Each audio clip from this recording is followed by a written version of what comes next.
Et il y en a même, donc il y a même des pasteurs, enfin, il y en a tellement, qui font même des prophéties, donc des prophéties et des prédications taillées sur mesure pour pouvoir dépouiller le peuple de Dieu. Docteur, Jésus-Christ est le même hier, aujourd'hui et éternellement. D'accord? Bien. Pourquoi est-ce qu'on a le sentiment, d'accord? C'est un sentiment partagé. Hein? Je ne dis pas que je pense ainsi, etc. Il y a beaucoup de gens qui se posent la question de savoir, on dit, mais Dieu, il voit tout ça. Et pourquoi est-ce qu'on a le sentiment que Dieu n'intervient pas lorsque justement ces gens-là, ils font des prophéties, ils font des choses de ce genre-là, ces genres d'aberrations, au détriment même des enfants de Dieu? Pourquoi est-ce qu'on a le sentiment, j'ai dit bien qu'on a le sentiment que Dieu n'agit pas? Non, puisqu'il est le même hier, aujourd'hui et éternellement. Mais quand hier, c'est ce que j'ai dit. Les gens ont une mauvaise définition de ce qu'il était hier. Hier, Israël est resté 430 ans en Égypte. Dieu n'était-il pas là? Il était là. Quand Job souffrait jusqu'à ce qu'il ne restait sur ses os que sa peau, Dieu n'était-il pas là? Il était là. Quand les apôtres étaient persécutés, tués, poursuivis, Dieu n'était-il pas là? Il était là. Donc, ceci ne justifie en rien pour nous dire que Dieu n'est pas là. Non, Dieu fait chaque chose à son temps et il le fait avec un but. Il a la raison de le faire. Donc, Dieu, il voit la souffrance du peuple. J'ai toujours aimé ça. Israël criait, Dieu ne vois-tu pas notre souffrance? Ne vois-tu pas notre malheur? Et Dieu répond, bien sûr que je le vois. Ok? Donc, la souffrance de l'homme n'anéantit pas la présence de Dieu. Dieu est toujours là et il agira à son temps. Job avait compris, c'est pourquoi il a dit, mon rédempteur est vivant, il se lèvera le dernier. Cela aussi prouve, parce que Dieu aussi voudrait nous mettre à l'épreuve, pour voir la fidélité. C'est ce qu'il avait dit à Satan. Il dit, tu verras que Job ne s'attache pas à moi à cause des biens. Donc, allez toucher tout ce que tu veux, mais tu verras que Job restera intègre. C'est-à-dire que Dieu aussi, deux fois, voudrait, c'est ce que moi j'appelle le vrai amour. Vous savez, le vrai amour, c'est aussi être là pendant des moments difficiles. Être là pendant des moments de détresse, de souffrance. Ça, c'est aussi le vrai amour. Il faut passer par ces épreuves-là pour que l'on sache que cette personne est fidèle. C'est comme l'Église connaît une secousse, ça nous permet de savoir sur qui on peut compter. Donc, nous sommes passés par beaucoup de combats, mais ces combats nous ont permis de savoir à qui on peut faire confiance, avec qui on peut, avec qui on peut marcher ensemble, on peut compter sur qui, ça nous permet. Donc, Dieu aussi voudrait vérifier notre fidélité à sa parole, et des fois, en laissant que les choses se passent dans notre vie. C'est ça. D'accord. Donc on continue toujours dans les développements, donc tout ça, donc les enfants de Dieu face à certaines situations, pour justement dégager certaines aberrations, enfin entre guillemets. Vous avez reçu gratuitement, donné aussi gratuitement. Bon, je prends Matthieu 10, 8. Guérissez les malades, ressuscitez les morts, purifiez les lépreux, chassez les démons, vous avez reçu gratuitement, donné gratuitement.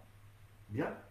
Il y a des enfants de Dieu, des musiciens, des chantres, etc., qui, ça c'est encore quelque chose que, qui circule beaucoup, qui font de l'argent à partir de la musique chrétienne. D'accord? Bien, la musique qu'on dit, on dit souvent musique profane, musique chrétienne, etc. Il y a des gens qui font de l'argent. Quand ils prennent vraiment, ils vont dans les psaumes, etc. Et puis, ils sont inspirés, ils font des concerts, etc., et tout ça. Il y en a même qui sont couronnés. Bien. Est-ce que ça, c'est également une aberration? Encore une aberration. C'est véritablement une aberration. D'abord, je voudrais, ce que j'ai dit pour les prophètes est d'autant plus vrai que pour les chanteurs. le chantre de l'Éternel doivent rester dans une église locale. Ok? Donc, quand un chantre est indépendant, c'est un cupide. Quand un chantre forme sa propre chorale, c'est de la cupidité. Ok. Ok? Le chantre, je sais que ce que je vais dire des fois est difficile parce que bon, des fois, dans nos églises, nous négligeons les chantres, ils n'ont pas assez d'argent, ils doivent nourrir les familles. Bon, ce qui est encore pire, c'est le fait que bon, beaucoup de chantres font de leur position de chantre comme tout un métier qu'on doit les rémunérer comme s'ils travaillaient dans une société. J'ai vu ça justement, des chantres qui se faisaient rémunérer, tu vois, qui acceptaient d'aller dans telle et telle église parce que justement il y avait... Donc Dieu te donne un don, un talent, et toi tu en fais un objet de commerce. Ton esprit n'est pas loin de l'esprit de Judas Iscariote. Okay? Donc c'est pourquoi moi je crois que le plus grand mal de l'homme c'est la cupidité. Hein, c'est la cupidité de l'homme qui nous fait beaucoup de mal, qui nous agace véritablement. Donc selon la doctrine, donc les chantres devraient être dans une église locale. Alors si les chantres voudraient faire un concert, ou quoi, je ne sais pas moi quoi, il faudrait qu'au niveau de l'église locale, à partir des offrandes, des dons, des libéralités, l'église locale peut organiser une journée d'adoration des lois en l'honneur du Seigneur, sans faire payer. Parce que dans tous les cas, les gens viennent toujours à l'église dans l'offrande. Okay. Donc, quand vous faites déjà payer les gens, donc, c'est la cupidité, c'est contre la doctrine. Okay. C'est contre la doctrine. Donc, et vous allez remarquer qu'aujourd'hui, tous ces chantres-là qui sont sortis en aussi grand nombre, en fait, c'est la cupidité qui les a amenés là-bas. Ils ont vu tel ou tel, ils sont allés aux États-Unis, ils sont rentrés avec des vestes, ils ont mangé des tomates, des concombres, des brocolis, avec des joues qui ont un peu joufflu. Mais moi aussi, je vais devenir. C'est de la même manière que les gens veulent devenir députés parce qu'on paye 21 000. Majabou, c'est une aberration. Oh, là, c'est une aberration. C'est une aberration. C'est toi de Majabou, c'est une aberration. C'est bien d'aller écouter. C'est de la distraction. Ok? Comme se le dit entre nous, c'est. Regardez, je m'excuse beaucoup. Bon, je sais qu'il y a beaucoup de gens qui aiment Majabou, mais. Majabou, c'est la plus grande distraction chrétienne de ce 20e siècle finissant. En quel sens? Mais remarquez, un jour Israël est à Babylone. Les gens de Babyloniens arrivent et disent: oh, Israël, Israël, chantez-nous des chansons de Sion. Israël répond: nous ne chantons pas dans une terre étrangère. Et nous ne chantons pas pour les hommes. Donc, déjà, quand vous faites un concours pour les chants de l'Éternel, donc ces chansons-là, pendant ces temps-là, ne donnent pas gloire à Dieu. C'est la difficulté. C'est aussi simple qu'à comprendre. Des fois, les gens trouvent que nous sommes extrémistes, mais c'est aussi simple. C'est ça qu'on dit de nous. Voilà, parce que le chant est pour la gloire de Dieu. Quand Israël chantait, sa chanson était verticale. C'est-à-dire que il adorait, il magnifiait Dieu. Sa chanson, c'était le contact entre le ciel et son esprit. Mais dans un concours comme Rafiki et Majab, c'est une compétition. Donc, Dieu n'est pas dedans. L'esprit qu'il y a derrière est tout à fait... Dieu n'est pas dedans. Les petits sont en train de se battre nuit et jour parce qu'ils savent qu'ils vont remporter un prix et qu'à ce prix-là est attaché une petite somme d'argent. Donc, vous voyez, c'est un esprit mercantilique. C'est un esprit de commerçant. Et derrière ça, nous avons des bailleurs de fonds, des gens qui donnent l'argent, qui financent pour une distraction. Pure et simple. Donc, c'est une distraction pour les yeux. D'autant plus que il n'y a qu'aujourd'hui, vous savez que c'est une histoire qui a été copiée de l'Amérique, avec des émissions comme Les Talents à revendre, The Voice, La Voix. Donc, ils sont allés voir là-bas, ils ont trouvé un modèle. Ils ont dit: bon, nous allons seulement mettre les chansons chrétiennes. Mais dans le fond, tous les modèles sont mondains. Donc je les aime bien, mais ceux qui font les diaboliques. Je les aime bien, mais... D'accord. Donc, si je dois résumer un peu par rapport à ce qu'on a dit, donc les mots qui rangent l'Église maintenant, vous avez dit, il y a la convoitise, La cupidité. La cupidité, l'impudicité, le mensonge à outrance, les fausses prophéties, la jalousie. Parlons un peu de la jalousie, docteur. Parce que la jalousie, on retrouve ça même chez les pasteurs, les docteurs, les soi-disant prophètes, etc. Et tout. Il y a une telle jalousie qui fait que même les gens sont capables de s'empoisonner, surtout maintenant qu'il y a des élections et tout. Regarde un peu comment ils s'insultent et ainsi de suite. Je voudrais que nous lisions 1 Corinthiens chapitre 2. Non, 1 Corinthiens chapitre 3. 1 Corinthiens chapitre 3. Je vais lire à partir du verset 2. Je vous ai donné du lait, non de la nourriture solide, car vous ne pouviez pas la supporter. Et vous ne les pouvez pas même à présent. Parce que vous êtes encore charnel. Ok? Ça, c'est Paul qui s'adressait aussi. Ouais. Il dit que vous êtes charnel. Vous allez voir que beaucoup de gens sont charnels. Beaucoup de prédicateurs sont des charnels. Il continue, il dit en effet, puisqu'il y a parmi vous de la jalousie. C'est ce qui prouve que l'homme est charnel. Parce que la jalousie est au milieu de vous. C'est-à-dire que l'autre est en train d'envier son frère et sa soeur. Lorsqu'il voit son frère prospérer, la jalousie, lui se dit, pourquoi pas moi? Pourquoi dans l'église où il prie, le nombre ne fait qu'augmenter, mais pas chez moi? Automatiquement, quand tu vois les choses de cette manière, la jalousie entre chez toi. Pourquoi on ne cite que son nom? Le frère Paul dit. Pourquoi il n'y a que lui qu'on invite partout? Voilà ce que je dis.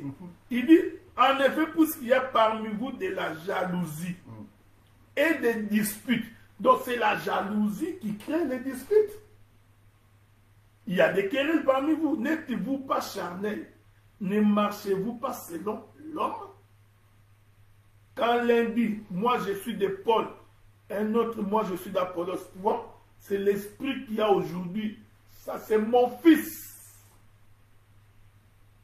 Mon fils, c'est mon père. Daddy, c'est mon père. Moi, j'ai toujours dit, je le répète, cet enseignement des pères a un motif impur, diabolique et satanique.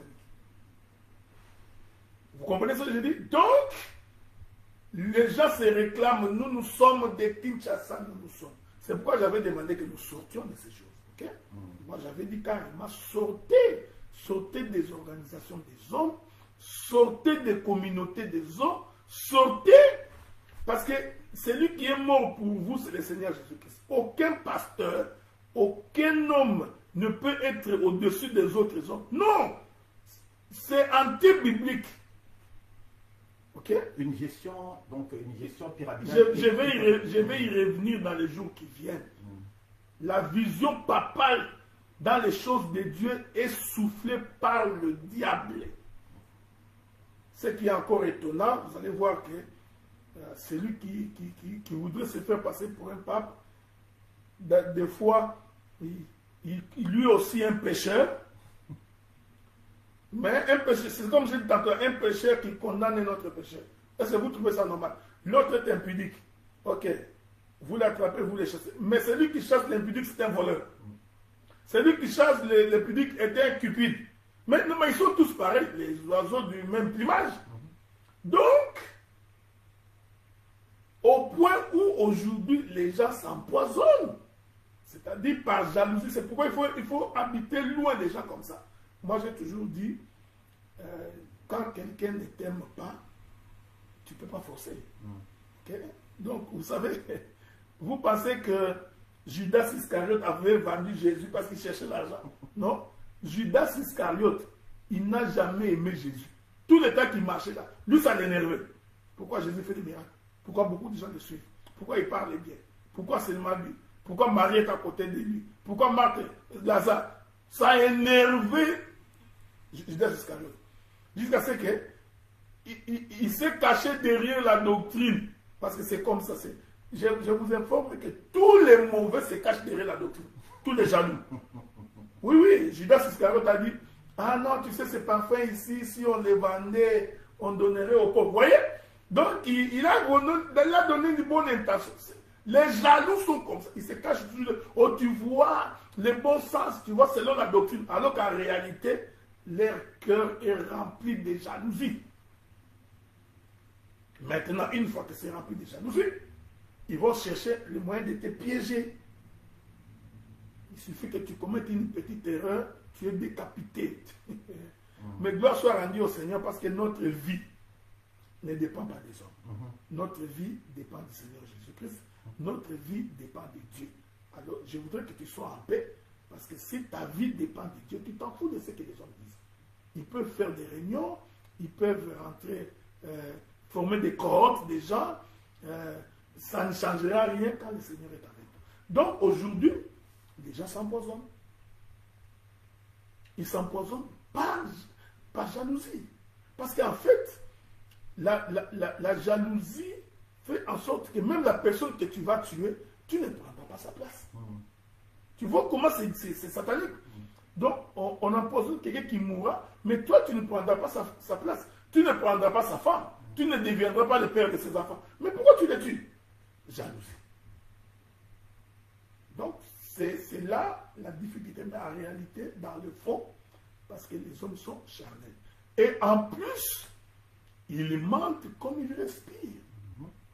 Ok? Donc, tu trouveras quelqu'un, il sait parfaitement bien que c'est la jalousie qui le fait parler.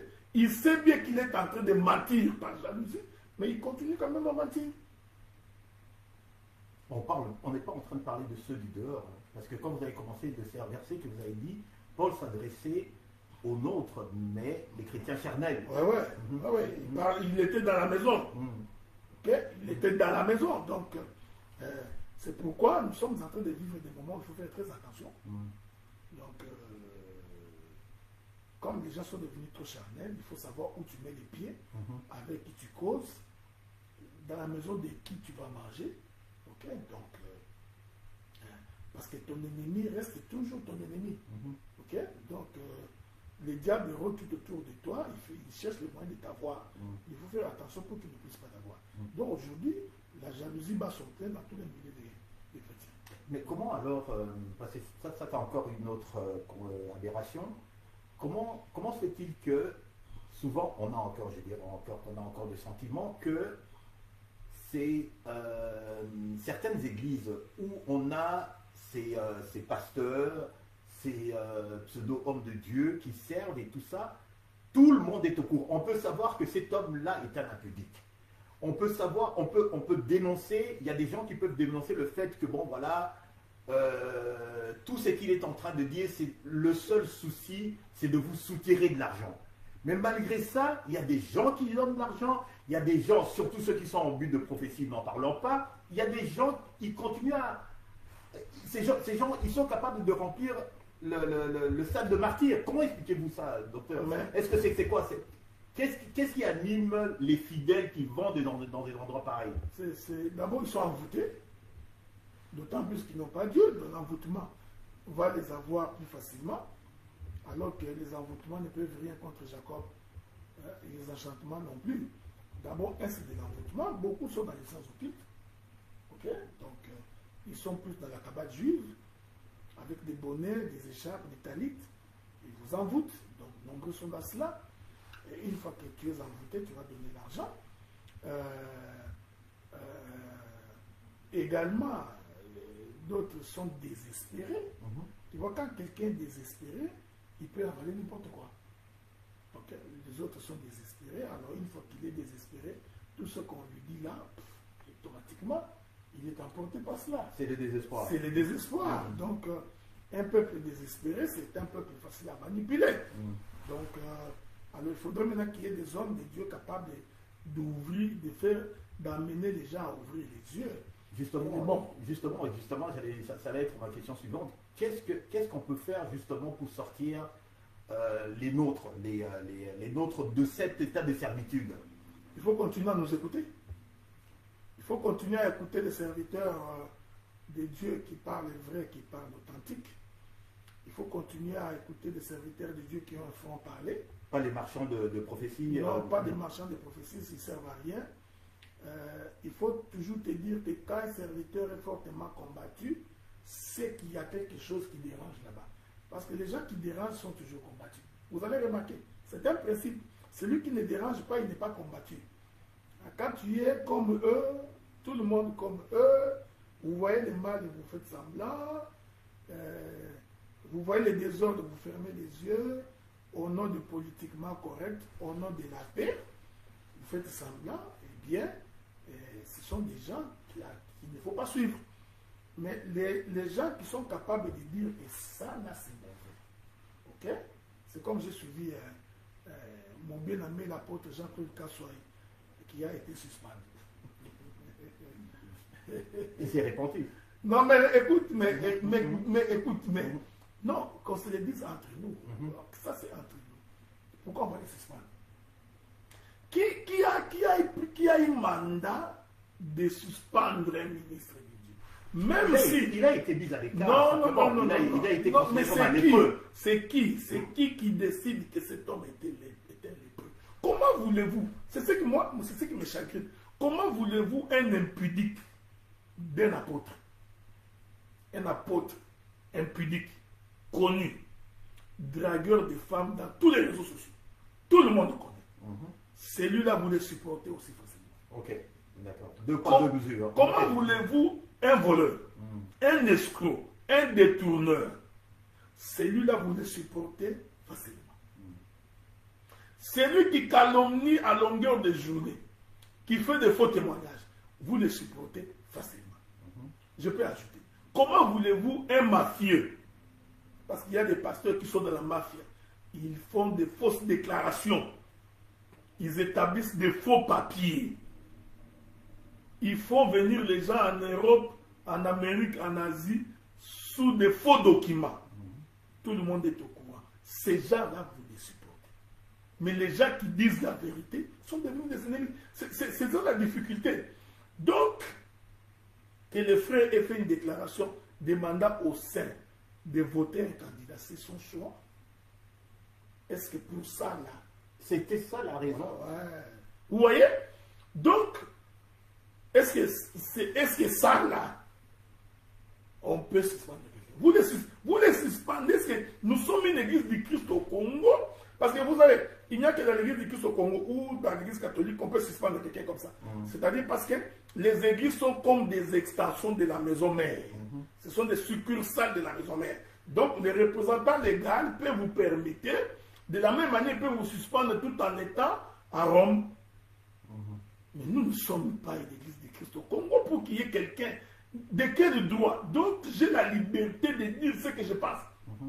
En autant que je suis dans la...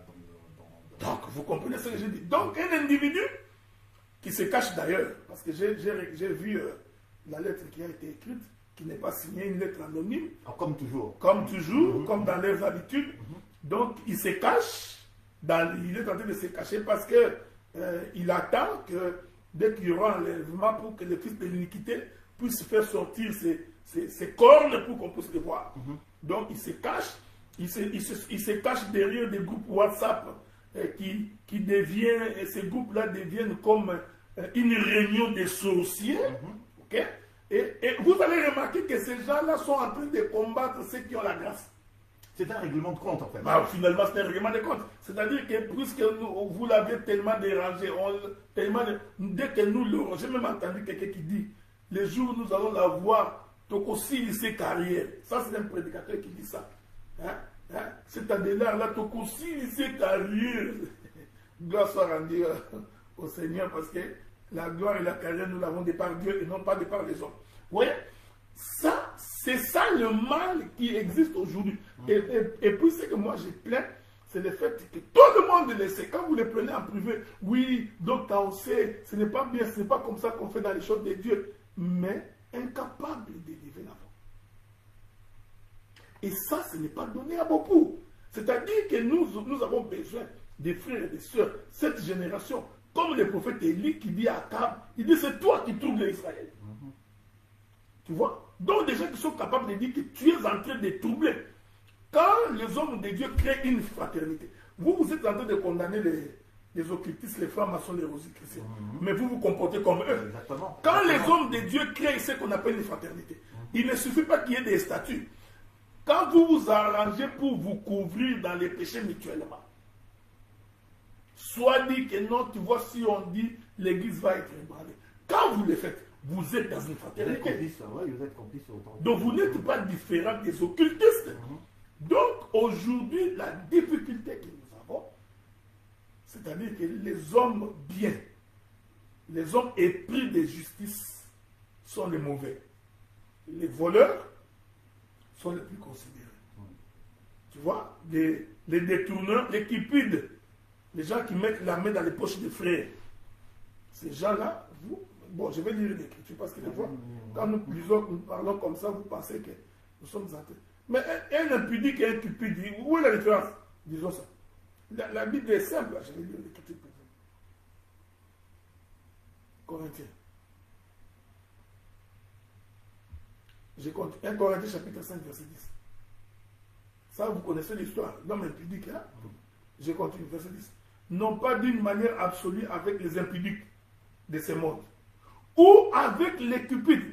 Donc, de la même manière que vous traitez les impudiques, de la même manière vous devez traiter les cupides, oui. Hein? Donc, qui passent leur temps à appeler à gauche, à droite, ils disent envoyez-moi des ça, envoyez-moi tout ça. Il fait des séminaires, des tours de pays, il va dans des localités, non pas pour prêcher l'évangile, dans les soucis de faire une collecte de fonds. Tu es devenu une ONG. Okay? Avec des cupides, des ravisseurs ou avec des idolâtres, autrement, il vous faudrait sortir du monde.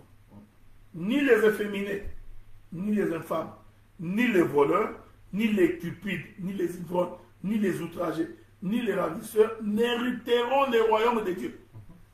Donc, la difficulté que nous avons aujourd'hui, c'est que il n'y a pas assez d'hommes capables de résister.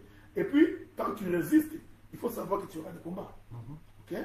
On t'insultera, on montera des coups contre toi. Tu passeras par des moments où tu passes dans la vallée. Tu passeras par des moments de détresse, de souffrance. Mais il faut savoir que quand tu es avec Dieu, tu remonteras.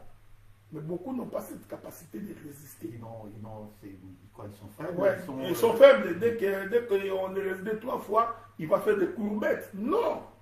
Un serviteur de Dieu ne fait pas de courbettes. Il dira à son frère, je ne suis pas d'accord avec ça. Il y a même quelqu'un qui m'avait dit un jour, non, tu viens de t'opposer tout le temps. J'ai dit, non, moi je suis déjà, quand je ne suis pas d'accord, je vous dis que je ne suis pas d'accord. Faites vos réunions, faites ce que vous voulez, mais je vous dirai que ça, je ne suis pas d'accord. Au moins, vous me respecterez parce que vous savez, sur cette question-là, il est clair, il n'est pas d'accord. Donc, c'est la moindre des choses.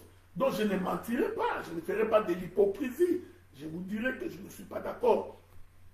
À moins que je cherche à faire la duplicité et laisser la chose courir. Mais honnêtement, ce qui nous tue aujourd'hui, c'est qu'on ne sait pas savoir, on n'est ni chaud ni froid. On est tiède, c'est pourquoi le Seigneur nous vomit. Ok, d'accord. Voilà, c'était là quelques-uns des mots qui rangent justement nos églises. On va terminer avec ceci, docteur, parce qu'il y a des gens qui brandissent ça un peu sans savoir de quoi cela retourne. Matthieu 18, oui, excuse-moi, c'est Romains 13, 11. Toute autorité vient de Dieu. Que chacun se soumette aux autorités qui nous gouvernent, car toute autorité vient de Dieu, et celles qui existent ont été établies par Dieu. Alors, il y en a qui utilisent justement ce verset lorsqu'il y a par exemple un chef de l'État qui a été élu, je dirais, et même s'il est controversé, pour dire que non, finalement, c'est le choix de Dieu. Qu'est-ce que vous pouvez en dire? Non. Parce que justement, ils se servent de ça en disant que toute autorité vient de Dieu. Non. Ça, c'est encore mal comprendre l'Écriture. L'autorité qui vient de Dieu, selon la prophétie, c'est lorsque Dieu choisit le roi. C'est très important ce que nous disons. Ok? C'est lorsque Dieu choisit le roi. Mais ils vont vous dire que bon, voilà, cet homme-là a été choisi par Dieu. Non, mais vous savez bien que l'homme est choisi par l'élection. Ok. Ok? L'homme, je ne voudrais pas entrer dans les contextes, parce que déjà, dans le contexte de quand Paul parle, c'était pendant la période de Rome. Okay. Et à cette époque-là, Rome s'arrangeait pour que les empereurs soient identifiés comme étant les choix de Dieu. Ouais. Hein, ceux qui savent l'histoire doivent savoir que les empereurs étaient considérés comme étant les choix de Dieu. C'est pourquoi Paul, dans ce contexte ici, précise que toute autorité vient de Dieu. Okay? Donc, dans ce sens-là. Mais il faut savoir aussi que lorsque nous entrons dans la profondeur de ces choses-là, l'autorité qui vient de Dieu, c'est Judas. Okay? C'est les juges, les magistrats que Dieu s'est choisi lui-même. Mais qu'on ait voté un occultiste en Indonésie, tu ne peux pas nous dire que c'est Dieu qui l'a choisi. Okay? Donc il faut apprendre à comprendre l'esprit du texte. C'est comme mon bien-aimé, le docteur Philippe Soumbou a toujours dit, hein, tout texte hors contexte est un prétexte. Donc, il faut toujours remettre dans le contexte pour comprendre l'esprit qui a animé le frère Paul quand il disait ces choses. C'est ça. Je termine avec Matthieu 7, 15. Méfiez-vous des prétendus prophètes. Ils viennent à vous en vêtements de brebis, mais en dedans, ce sont des loups ravisseurs, voraces. Vous les reconnaîtrez par leurs fruits, etc. etc. Est-ce que vous pouvez, quand il parle de vous les reconnaîtrez par les fruits, est-ce que vous pouvez un peu éclairer les peuples de Dieu pour qu'il n'y ait pas d'hésitation, justement, dans leur discernement? Quels sont les éléments qui peuvent faire en sorte qu'ils voient, quand vous les voyez, vous savez que celui-là est de Dieu, celui-là n'est pas? C'est le comportement. Okay. Hein? Donc, le frère Jean dit, tout arbre qui ne produit pas de fruits sera coupé. Mais produisez donc le fruit digne de la repentance. Donc, le fruit, c'est les comportements. Donc, quand tu vois déjà un prophète solar, tu comprends qu'il n'est pas du tout un prophète qui prie. Hein? En tout cas, dans la majorité des cas, le vrai prophète de Dieu ne demande pas d'argent. Ok. Ok? Ah ouais. Donc, le vrai prophète, il ne demande pas. Donc, ils font l'œuvre de Dieu. Si quelqu'un par reconnaissance donne l'argent, ils prendront. Toute la Bible, c'est ainsi. Déjà, quand tu vois quelqu'un qui exige qu'on lui donne de l'argent, c'est un faux prophète. Ça, c'est un élément. Deuxième élément. Je voudrais que nous lisions Jérémie chapitre 8, verset 10. Jérémie chapitre 8. Verset 10. On peut même commencer par le verset 9, je crois. Je voudrais lire par là pour essayer de conclure mon intervention d'aujourd'hui. Souffrez. Jérémie, ok. Chapitre 8. La Bible dit ceci, je vais commencer par verset 8. Jérémie 8, verset 8. Comment pouvez-vous dire, nous sommes sages? La loi de l'Éternel n'est pas avec vous. C'est bien en vain que s'est mise à l'œuvre la plume mensongère des scribes. Les sages sont confondus, ils sont consternés, ils sont pris. Voici, ils ont méprisé la parole de l'Éternel. Quelle sagesse ont-ils? C'est pourquoi je donnerai leurs femmes à d'autres, leurs chats à ceux qui ne les posséderont, car depuis les plus petits jusqu'aux plus grands, tous sont avides. Tu vois? L'avidité, le cosso, c'est ce que Dieu reproche aux serviteurs. Il dit ceci. Petit et grand, continue, hein, docteur. Okay? Tous sont avides des gains. Depuis les prophètes jusqu'aux sacrificateurs, tous usent des tromperies. Ils font semblant, Dieu t'a dit, vous pouvez connaître cela. Ils pensent à la légère la plaie de la fille de mon peuple. Paix, paix, disent-ils. Il n'y a point de paix. Tu vois? Dieu va te sauver, Dieu va te guérir. Marche, marche, amen, au nom de Jésus, au nom de Jésus. Il te donne l'impression que tu es guéri, demain tu es encore malade. Touche ici, touche ici. Tu as aimé le verset. Hein? Docteur, continue avec le 10, continue avec le 12, verset 12, docteur. Termine avec le 12. Je vais finir avec le verset 12. Oui. Tu as aimé le verset. Oui, oui, oui. Vous savez, la Bible est parfaite. Ils seront confus, car ils commettent des abominations. Ils ne rougissent pas. Donc il a menti, mais il n'a pas honte. Moi, les gens qui n'ont pas honte de mentir, pour moi, ce sont des sorciers. Ils sont d'un courage exceptionnel. Tu verras un petit là, il touche une maman à la hanche, il dit, maman, Dieu te touche, sois guéri. Il sait bien qu'il est en train de mentir, mais il n'a pas peur. Le Seigneur dit, ils ne rougissent pas, ils ne tremblent pas. Ils vous regardent dans les yeux, même menteur, au nom de l'Éternel. Ils ne connaissent pas la honte. Tu vois? Tu pries pour un malade, tu dis que Dieu t'a dit que la maladie est finie. Le lendemain, l'homme est encore malade, tu n'en as pas honte. Tu continues quand même à parler. Et tu continues à dire que je suis malade. Maman, lève-toi ici. Allez, marche. Va là-bas, gauche. Rentre ici, droite. Nord, sud. Bouge les pieds, bouge, bouge, bouge, bouge. Tu es guéri, maman, tu es guéri. Oui, papa, je suis guéri. Oui, papa, je suis guéri. Le lendemain, la maman a encore mal au pied. Tu n'as pas honte.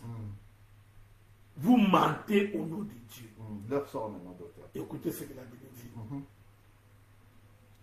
C'est pourquoi ils tomberont avec ceux qui tombent. Ils seront renversés quand je les châtierai, dit l'Éternel. Je vais en finir avec eux, dit l'Éternel. Il n'y aura plus de raisins à la vigne, plus de figues au figuier, et les feuilles de ces flétirons, ce que je leur avais donné leur échappera. Je n'entre pas dans la prophétie parce que c'est une prophétie qui concerne Israël. Je démontre que il faut qu'on arrête de mentir au nom de Dieu. Ce courage-là, c'est un courage diabolique. Il y a deux fois tu peux dire des choses par conviction. Tu dis par exemple que je suis convaincu. Ok? Ou à la lumière des Écritures, je trouve que Dieu peut te faire ceci. Mais quand tu dis à quelqu'un que Dieu me dit, ou que Dieu me montre, c'est un élément que je voudrais. Quand un homme se met devant vous, il se dit prophète, et il vous dit, Dieu m'a dit, il faut lui poser la question. Tu as entendu quoi? Il faut lui poser la question. Dieu lui a parlé en quelle langue? Parce que quand il dit que Dieu m'a dit, il faut lui poser la question.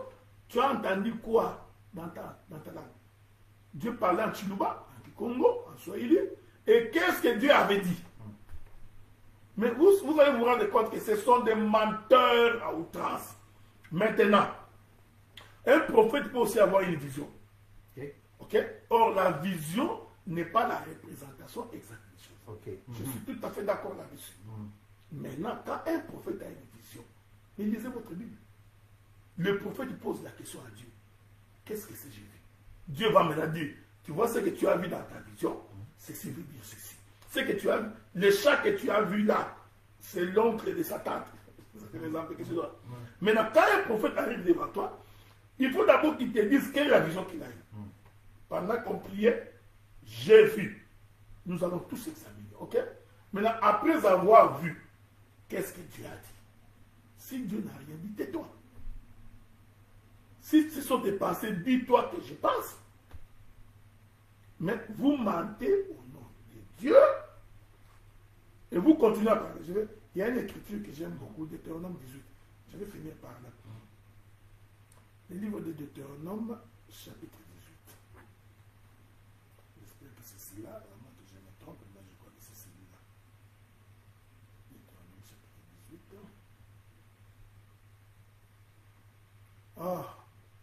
Chapitre 18, verset 15. C'est pourquoi quelqu'un, si quelqu'un suit les prophètes, il va, à un moment donné, il va se fatiguer. 15. Attends.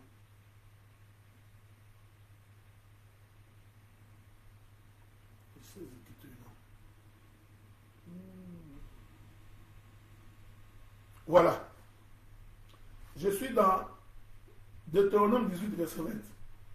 Je vais lire avec vous. Mais les prophètes qui aura l'audace, j'aime Dieu. Dieu savait que les prophètes sont des audacieux, frère. Parce que l'homme est toujours tenté dans les mystères. Tu vois, les prophètes, c'est quelqu'un qui cause avec Dieu. C'est comme un gars, il voit des choses que moi je ne vois pas, tu vois.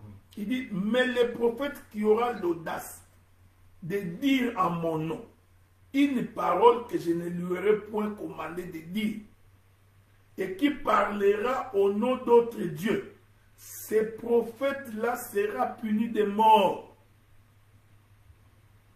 Okay? Peut-être diras-tu dans ton cœur, comment reconnaîtrons-nous la parole de l'Éternel qui n'aura point dite? Dieu répond, quand ce que dira le prophète n'aura pas lieu et n'arrivera pas, ce sera une parole que l'Éternel n'aura point dite. C'est par audace que le prophète l'aura dite. N'ayez pas peur de lui. J'ai dit, j'ai parlé. Comme on parlait, hein? Voilà, c'est ça. Il y a des gens qui disent que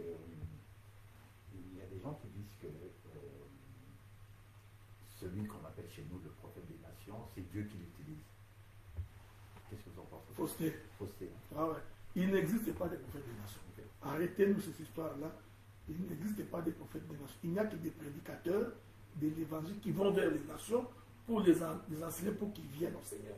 Mais que Dieu ait pris un prophète, l'a envoyé sur les nations, ça n'existe pas dans la Bible. Ça n'existe pas. D'accord. Docteur, on a fini. Je voulais juste... Quelqu'un, je suis en train de lire l'esprit déjà. Quelqu'un va dire, mais non, Dieu a traité un roi de Babylone comme étant son serviteur. J'ai aussi entendu ça. Comment tu dis qu'il n'y a pas de... J'ai dit non, il faut faire attention. Je vous ai toujours dit, quand vous prenez une écriture dans l'ombre, faites attention.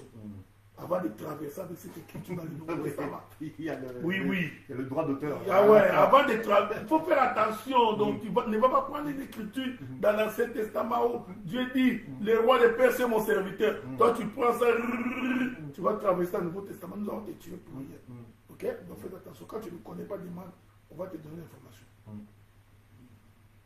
Docteur, il y a des gens qui disent, qu'est-ce que vous avez contre le sapin?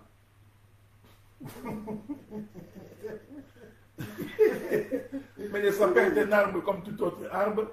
Ça n'a rien à voir avec Jésus. Jésus n'est pas né quand il y avait les sapins. Et puis... se faire des cadeaux le réveillon, la réveillon, on n'a pas péché. Non, vous pouvez faire...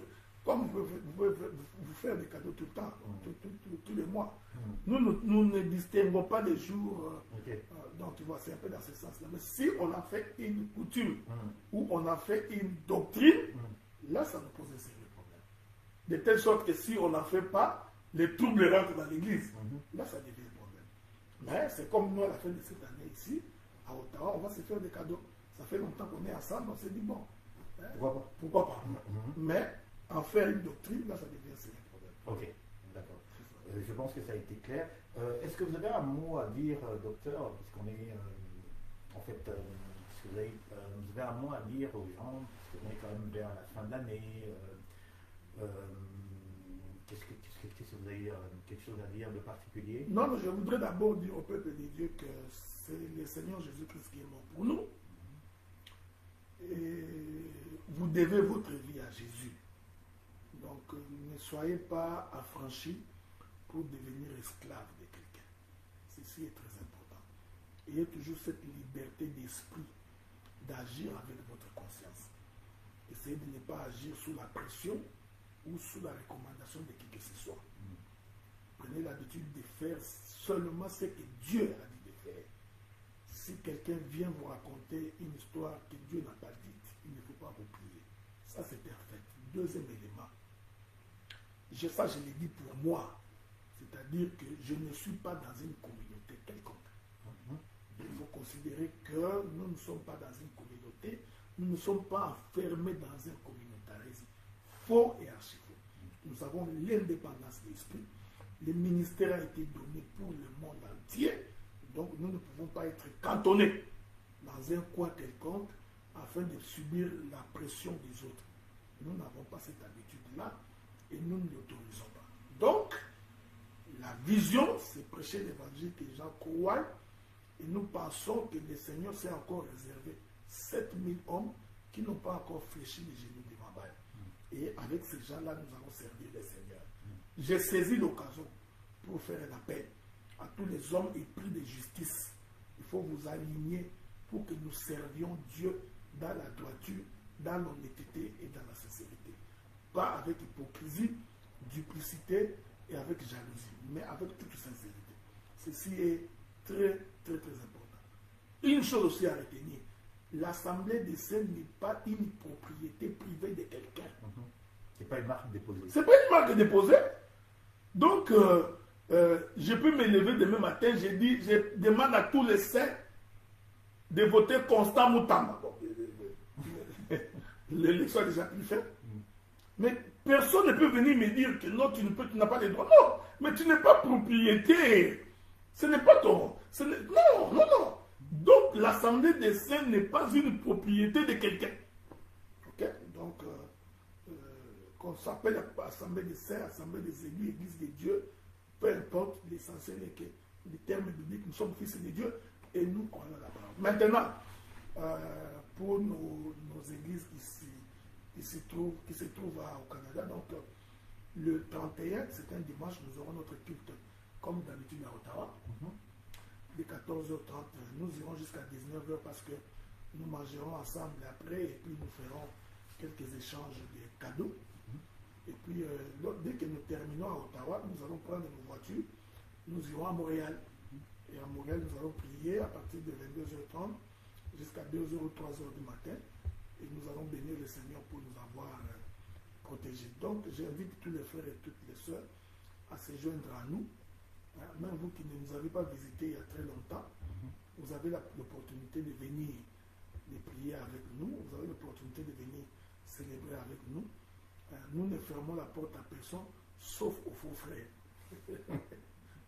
Parce que les faux frères, on n'en veut plus, mon frère. On n'en veut plus. Voilà un peu, que Dieu vous bénisse. Nazako matangai, nazako matangai, nga nazako matangai.